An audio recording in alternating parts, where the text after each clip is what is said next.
Hello, welcome to today's HR Huddle, last day of August. Hey, Jen, Hey, Tamera. welcome. And Second to the last day of August, right? last Or 2 days away. Last HR Huddle of the August. I'm Yeah, like, wait a two minute. more days. September this Yes, week. panic. Fast What? approaching. I know. And so our topic today has a date also. So we thought we would talk about something that we just invented. Jen conjured up this idea of Convergence Coaching's National Fire Your Clients Day. We've been talking about how to create capacity and calling clients as one of those ways. We've talked, on these HR huddles about a lot of different staffing options. But one of the ways is to create capacity by looking and evaluating our clients and, frankly, reducing the workload. So we thought we would talk about how we can help our partners and our managers and our team get ready for that, so that after our filing extensions this fall and our audit deadlines that we've got this, summer and this fall, that we could really truly make a plan for how do we reduce workload. And let's talk about why, Jen. I'll just say a couple and then you can add to it. Reducing workload. Why? Because we have burnout like crazy, and it's at the partner level, it's in our staff. They're looking at it going, why are we doing this? How do we just create some bandwidth and capacity to serve the great clients that we have, but also not have to work 70, 75 hours a week? Yes, that's still happening. You could say that's not happening in our firm, but I bet you have pockets of it. And we really need to take action to make that happen. So that's a big why. Jen, what else would you add to that? Well, I just think that Pareto's 80-20 rule applies. And we want to make a bigger difference for our clients. There are so many young accounting professionals and administrators and consultants out there that talk to us that say, I just want to go deeper with these clients. I think I could make a bigger difference. I don't feel like we know them that well.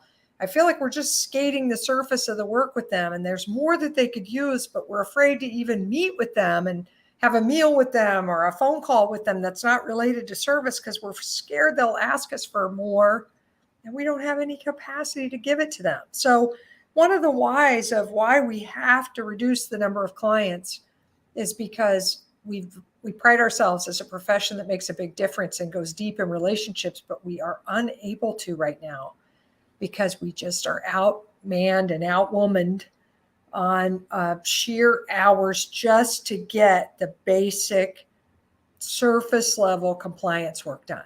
We're just barely able to get it done with the quality needed and the deadlines met. We're just barely doing it, and we're killing ourselves to do it. And not everybody is. I know some firms are like, wait a minute, not everybody in our firm is working that hard.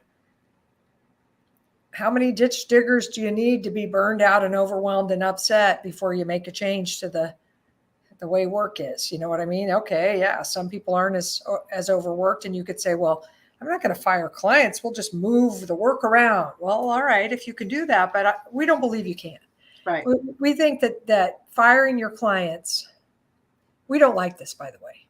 Tamera and I do not like the idea of firing clients. Thank you. Clients are hard. Yeah, they're hard fought.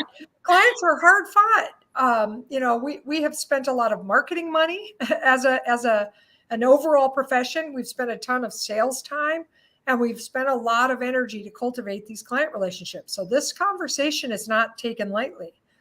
But it feels a little bit like kill or be killed or something. And I know that sounds dramatic, but we have to keep our people. And they are feeling like we're not going to make any changes that are material enough to make this work meaningful enough and reasonable enough in size so they can win. Right. And so if we have to pick between continuing to smash our people or say goodbye to some clients, we say goodbye to some clients.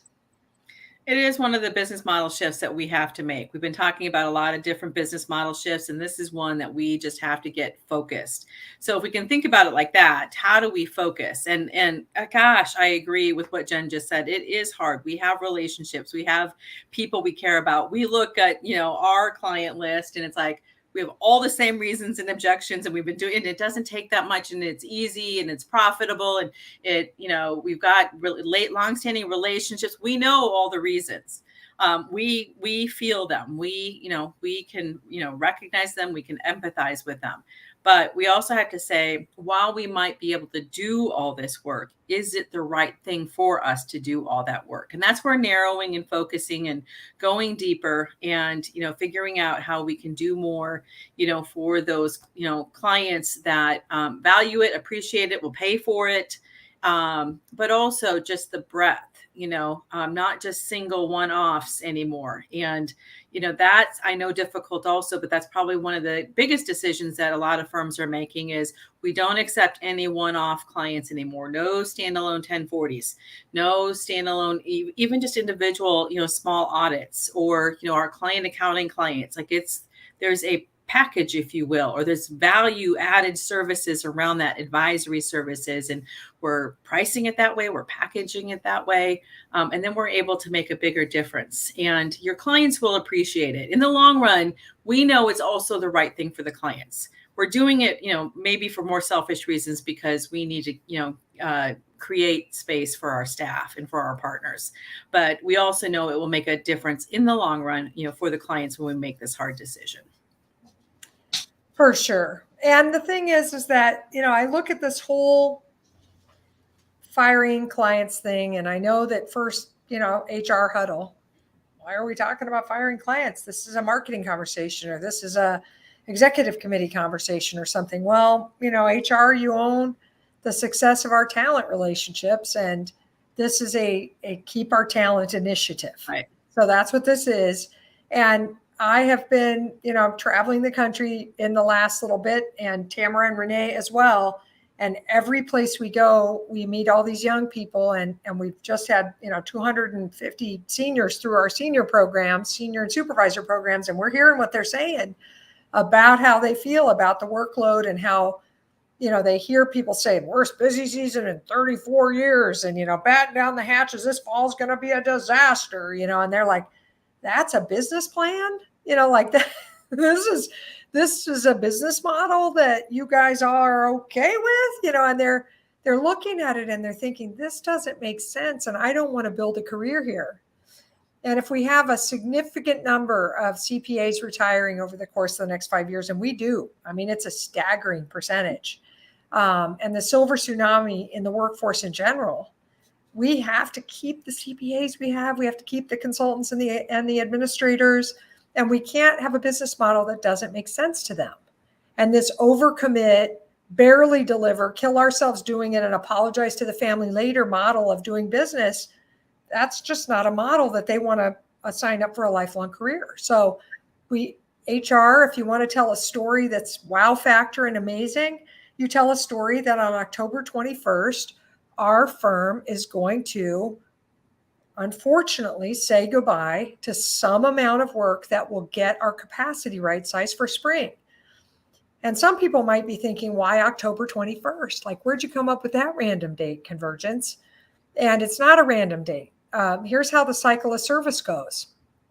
We come out of the October audits, and the October, which are June 30 audits, and so audit report issuing, and we come out of October tax return deadlines and the September filing deadlines, and yes, there are always deadlines, but we come out of that big sweep of fall work. Then we have, the cleanup, the mop up.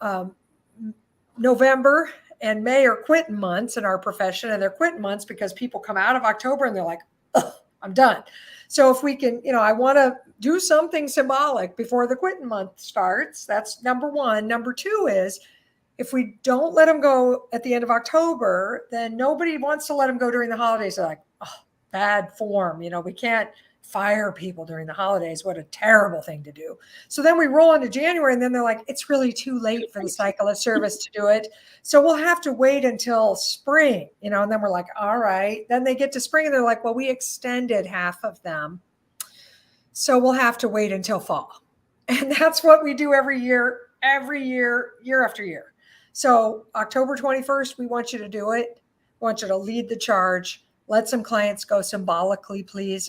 We'd like it to be bigger and badder than symbolic, but at least symbolically. And some will say, we have to wait till we get paid. And I say, no, I'm sorry. We're not doing that either, because that just kicks the can down into those holidays. And you just heard the story. So we're not doing that. We can tell clients, and by the way, if we price and build ahead, we wouldn't have this issue, but we'll tell clients, we will help you transition your stuff, all of your files, and make a super smooth transition once your bill is paid. And that's it. I mean, that's how that's going to have to be, because it is a business and you did in fact deliver the agreed upon service and it is owed to you. So I know this is rough and sounds mercenary possibly, but it really is a matter of survival for our profession, for us to look like we're going to make the business make good business sense to these next generation people that work in our firms. They have to see that we are willing to do hard things to make this make sense. And we're not asking you to fire people that are going to pay all your bills. The 80-20 rule applies. It does. And 20% of your clients make up 80% of that revenue. And we're raising fees. And we can sell more work. My goodness, it's a seller's market for services. So worst case, you accidentally go too deep and we panic that we don't have enough revenue. Don't worry. Everybody wants to buy stuff and come into our fold in December and January anyway. Those are huge selling months. And most firms need to just say no to that work too. Fire clients in October and say no to everything else, or trade every new sale for somebody else that has to go to get this thing right-sized. Well, and that's what I've been saying. Some of the retreats that I've been in, it's like, the shopping metaphor. You buy 2 new sweaters, you get rid of 4. I buy a new pair of shoes, you get rid of 2. And we do need to trade them out. And we do want to create capacity to more confidently say yes to those A clients. Now, hopefully we're also defining who our ideal target clients are. So we stop perpetuating bringing in clients that we are like, these are not our ideal target clients. They're going to get on the call list or the fire list at some point. So we do need to do it on the upfront on the sales cycle. So as you go through this process this fall and identify, who are our ideal clients, which ones of our current clients don't fit, those are the ones that we're going to start, transitioning out. And then we can be more strategic about our yeses. And it probably is less yeses. And in some case, no yeses or not now yeses. Looking at the timing, I think that's important. And I think that's another objection we get is that, we're worried about the revenue. Like, how are we going to pay for the people? And how are we going to pay for all these raises? And how are we going to pay for all the technology investment? And firms that have done this have not had a problem. They've actually increased both from existing clients, but then also those strategic yeses, those more A clients that they, really have wanted to take on, but didn't feel like they had the capacity, and they've been able to do it. And we would create a communications plan around this. What are the objections you're going to get? We just gave you a couple of them. My client hasn't paid yet. We're going to lose revenue. There's a concern about what does this look like, in the market or in our community. And we could talk about what is our positioning and our phrasing, around that. So the messaging, that we are being more focused. We do want to, invest in our people. We care about our people. And so there's some services that we're just going to, focus on here, or some clients, and, some just are not going to be able to be a fit anymore. And we'll help transition those as best as possible. We'll make connections if, people come to our firm. I know that's another objection we get is, referral sources. They're a really good referral source, or they have the possibility. We hear this all the time. They have the possibility of being a great client or being a great referral source. Well, if we develop the relationship and work the relationship, they will be anyway.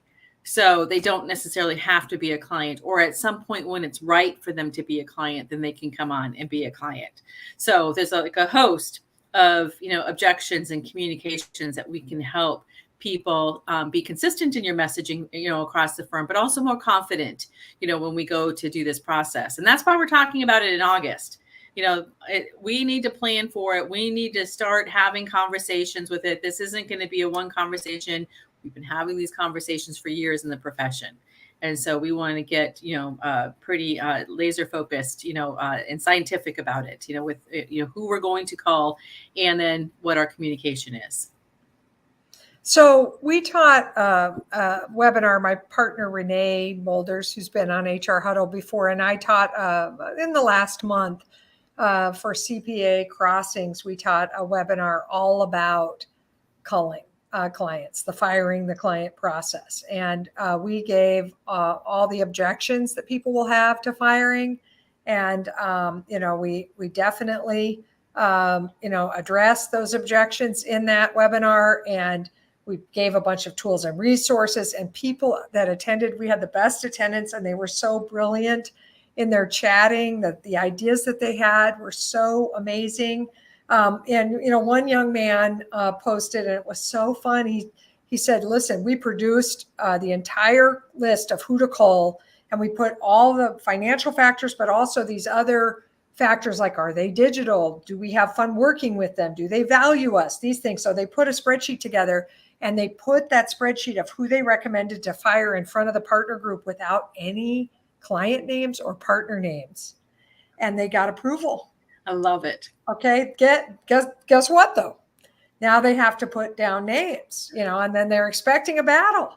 But the partners were like, no brainer when they saw the ones they wanted to fire before they knew what their selfish interest was.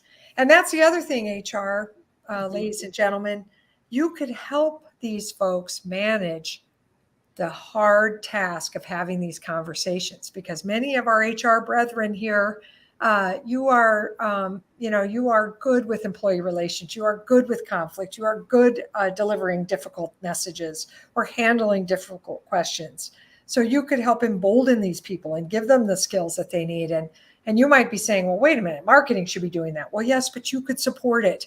Whatever it takes for this to happen, we need all hands. And I was listening to you, Tamera, as you were talking, and I was thinking, we need the HR professionals and the marketers and the firm administrators and managing partners and department heads and anybody else. I know you're all super busy and you don't have any capacity, but I know we're not going to get the tax practitioners or the auditors in here to help us execute on this. Other people are going to have to get it all ready and packaged up and then get their input as we go and get closer to October 21. Or it's going to lag and it'll be Thanksgiving, and then we'll be like, I can't let Tiny Tim go or whatever. We're going to have too many holiday feelings about it and not be able to make the cuts that are necessary. And, we have had clients do this. I mean, this is not just something we're dreaming up, and we do it. We clean the closet of our clients out every year. We try really hard to do it ourselves. And we have clients who've done it, and they've done it materially. Like, right. They've blown our minds. I had somebody speak on this digital CPA last year. I did a session on calling clients and a roundtable session where people came and shared. And one of the firms was like, we got rid of $1 million worth of business. A father and son told their story. And I mean, it was riveting. And I was like, whoa. And it was their first effort. And they weren't a huge firm. It was like 20% of the business or something. They moved 20% of their business out, and they made all this room so they could go deeper with the top 20 or 25 clients of their firm. And they were scared to death to do it, but it paid off. And they were busy testifying to this. And we've heard that story over and over again. So we're not trying to make you go that deep. Although, I was with a client last week and I was like, how about 10%? And they're like 1.7 million. And I go, okay, how about just $1 million? Okay, we'll negotiate it down. How about 6%? I don't know what it is. And even being radical, looking at the practice areas, I know a small firm that they sold their tax practice at the beginning of 2022, and they sent me their faces smiling in March. And they said, look how happy we are. That was the most difficult, scariest decision they've ever made. And we're so grateful and so happy that they had the courage. They linked arms and said, we're doing this. This is not our sweet spot. We don't want to do this work. There are so many other firms out there that would love to do this work, and they made it happen. And they were happy. And that's the other thing. This will bring joy back and fun back. We keep hearing that over and over again. How do we make this fun? This is not, I didn't, get into public accounting. And this is partner on down. This isn't just your staff saying this. The partners are burnt. They're like, this doesn't feel fun anymore. And it makes me sad to say that. And so we can bring some fun and some joy back and really love the work that you're doing and love the clients that you're serving and love the team members that you are, working with, linking arms with. That's what this is about. So it can be very exciting, but it does need rallying. I like your idea, Jen, that, the marketing and HR and, maybe there's some key other operations folks. If you guys pull together and you do some analysis, you create the messaging that you can make it happen, get a meeting scheduled, with the executive committee or the partner group or whatever it might be, October 18th. And let's make October 21st, actually happen and, Yes. have a plan and a communication in place. So it would be huge. And Jen wrote an article about this in J of A. My blog this week is about some of those objections we were talking about. So if you subscribe to your blog, you'll automatically get it, but you can ask for it. We can send you those, but we've written about this. So we've got some language for you that you can leverage. You don't need to go this alone. So reach out to us or go search on our website or go search the J of A for calling clients. And there's some resources available to you. So yeah, we have a newly updated letter too that we can send a template to you. Yes. Renee and I updated it for that last webinar, and Caroline, maybe a link back to where they could access the webinar recording. From that, all of those resources are available. We want to help. We're dying to have this happen. And by the way, we're going to produce memes and do social media and promotions, and we're declaring this a National Fire Some Clients Day. That's what it is. And I know it sounds awful or something, the opposite of what we want from a public relations perspective. And one more objection we hear, Tamera, is what if our competitors hear this or referral sources hear that we're doing this? Or what if they use it against us? Well, if they hear about it, great. Tell them, yeah, we care about our people so tremendously that we want to have a firm that brings us joy and that we love. So yes, we have trimmed the tree here so it can grow from the top and be healthy. That's what we've done. And any good prospect that hears that or referral source that hears that is going to respect you and know that they want to do business with a firm like that. Not think you're a loser because you had to say goodbye to clients that don't make sense anymore. So we're begging.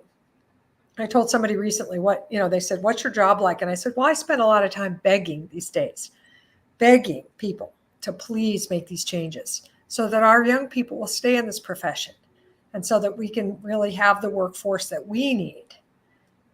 Go ahead and fire some clients, folks. Help us, and we'll help you if you need it. Yes. Let us know how we can help and plan for October 21st. And we will be off next week, as most of you probably are too, for Labor Day. So we hope you have a great holiday weekend, celebrate the end of the summer, whatever that looks like for you. And we'll be back the following week. So we look forward to seeing you then. Reach out, keep us posted. And thank you very much.